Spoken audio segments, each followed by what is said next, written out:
வாங்க வணக்கம். வீடியோக்குள்ளே போகலாம். இன்றைக்கி நெல்லிக்காய் வச்சு ஜூஸு செய்யலாம் பாருங்கள். இப்போ நான் அந்த 2 நெல்லிக்காய் எடுத்துருக்கேன். இந்த நெல்லிக்காயும் இந்த இஞ்சி இது எல்லாமே நல்லா சுத்தமாக கழுவிக்கிடுவோம். கழுவிட்டு மிக்சியில் போட்டு ஒரு சுற்று நல்லா நைஸாக சுற்றிடுவோம். இப்போ சுத்தமாக கழுவியாச்சு. இப்போ இந்த நெல்லிக்காயில் ஒரு விதை இருக்கும், இதை தூர எடுக்கணும்.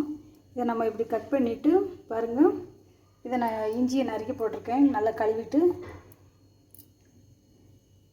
இஞ்சி, நெல்லிக்காய், கருவேப்பிலை இது மூணையும் நம்ம நல்லா நைஸாக அடிச்சிடுவோம்.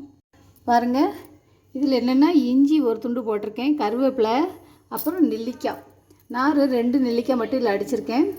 இதை சுகர் உள்ளவங்க காலையில் எழுந்திரிச்சோடனே வெறும் வயிற்றில் குடிச்சிடணும். குடிச்சிட்டாலே சுகரை ஏன்னா கருவேப்பிலை நிறைய சேர்த்தாலே உடம்புக்கு ரொம்ப நல்லது. அக்குப்பஞ்சர்லாம் என்ன பண்ணுவாங்கன்னா கருவேப்பிலை ஜூஸ் தான் கொடுப்பாங்க. அதனால் கருவேப்பிலை, நெல்லிக்காய், இஞ்சி வச்சு ஜூஸ் அடிச்சிருக்கோம். காலையில் எழுந்துச்சி வெறும் வயிற்றில் குடிச்சிங்கன்னா ரொம்ப நல்லது. ஃபஸ்ட்டு நம்ம சேனலை சப்ஸ்கிரைப் பண்ணாதவங்க சப்ஸ்கிரைப் பண்ணுங்கள், லைக் பண்ணுங்கள், ஷேர் பண்ணுங்கள், எல்லாருக்கும் பகிர்ந்துக்கோங்க.